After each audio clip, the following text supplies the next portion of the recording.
I want to tell you something about anger.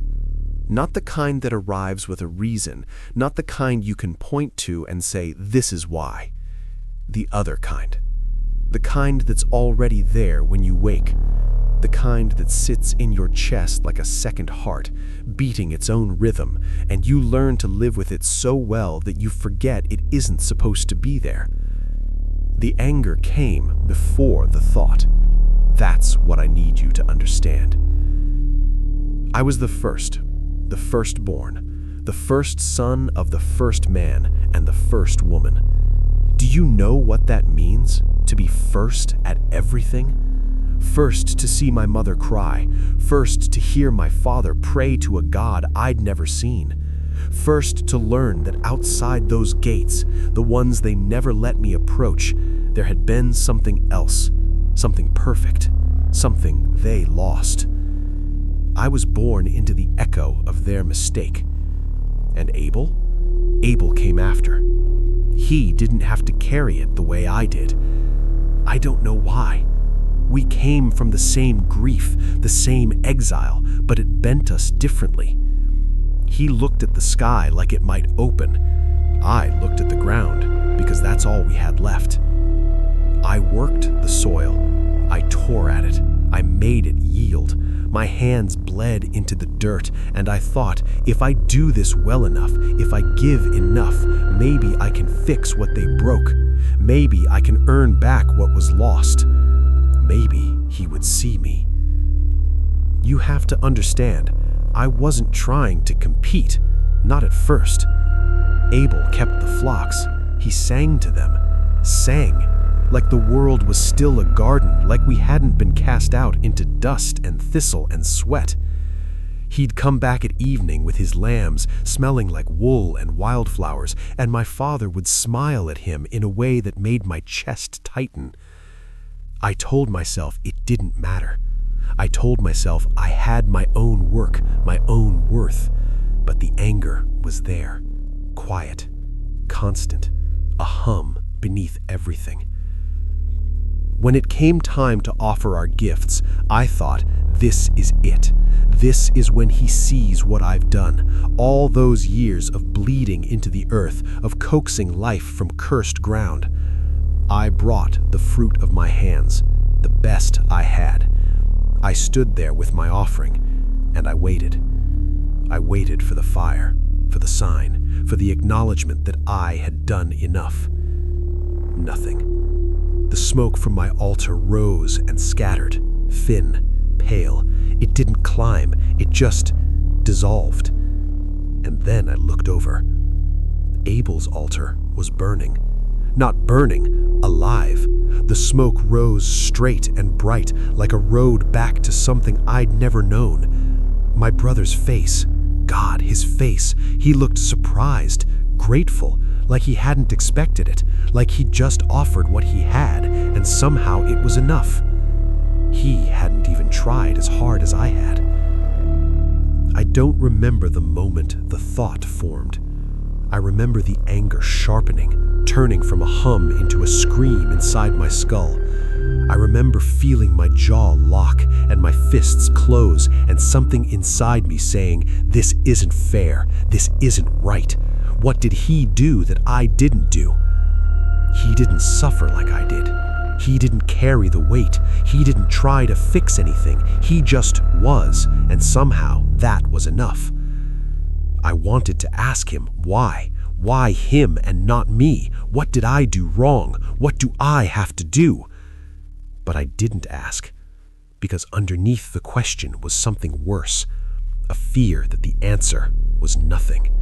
That there was nothing I could do, that it wasn't about the work at all, that I simply wasn't chosen.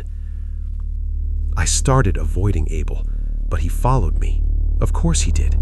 He wanted to talk, to comfort me, to tell me it didn't mean anything, that God loved us both, that I shouldn't be upset. He said it so kindly, and I hated him for it. because his kindness meant he didn't understand. He couldn't feel what I felt. He had no idea what it was like to pour everything you are into something and watch it drift away like smoke, while someone else, someone who didn't even seem to be trying, gets seen, gets loved. He pitied me. That's what I couldn't stand, the pity in his eyes. We were out in the field. I don't even remember what we were talking about. I just remember the sound of his voice, so sure, so light, and the feeling rising in me like water over my head. The anger wasn't a choice, it was a flood. And then my hands were on him. I don't remember deciding. I remember the weight of the stone. I remember his blood on the dirt, the same dirt I had tried so hard to make holy. I remember how quickly he stopped moving, how quiet it got. I stood there, breathing hard, and for a moment, just a moment, I felt something like relief, like I'd finally done something that mattered. Then I heard the voice, not out loud, not like thunder, quiet, too quiet, inside me. "Where is your brother?" I said, "I don't know. Am I supposed to watch him?" But I did know. God, I knew. I knew exactly where he was because I put him there. And the voice said, "His blood is crying out to me from the ground." That's when I understood. The ground I worked, the ground I bled into, the ground I thought would prove my worth was crying out against me now. Everything I had tried to build, I had poisoned. He marked me, not as punishment, though it was that too, as protection, so no one would kill me the way I killed Abel. I would live, I would wander, I would carry this. People think the mark was the curse. It wasn't. The curse was that I would keep waking up, that I would keep walking, that every day I would remember what I did and know that it didn't fix anything. It didn't make him see me. It didn't prove I was enough. It just made me a killer. And my brother was still dead. I've thought about it so many times. What I would say if I could go back, if I could stand at that altar again and feel the nothing, the smoke scattering, the anger rising. Would I choose differently? I want to say yes, but the truth is, I don't know. Because the anger came before the thought. It was already there. It had always been there. I was just waiting for a reason to let it out. And Abel, kind, innocent Abel, he was just the nearest thing. I think about him sometimes. I wonder if he saw it coming. If, in that last moment, he understood what I was, what I'd been all along. I wonder if he forgave me. I wonder if forgiveness even matters when someone is gone. They say I built a city after that I had children, that I kept moving, kept living. And I did. But I never stopped wandering. Because you can build walls, but you can't build a home when you've killed the one person who knew you first, who stood beside you under the same curse, who might have understood if you'd let him. I didn't let him. I silenced him instead. The anger is still there. Quieter now. Older. But it never left. I think that's the part no one tells you. You think if you act on it, if you let it out, it will finally be gone. It doesn't leave. It just becomes part of the ground you walk on. And the blood, God, the blood, it never stops crying.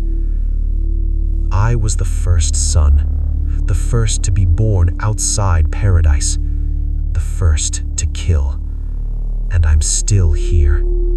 Still walking, still trying to understand why the anger came before the thought, why I couldn't just let it be enough that he was loved and I was here, why I needed to be seen so badly that I made myself into something no one could look at. If you hear my story, don't make it simple. Don't make me the villain and him the saint. We were brothers. We were human. And the anger, the terrible, senseless anger, it came before the thought. It always does.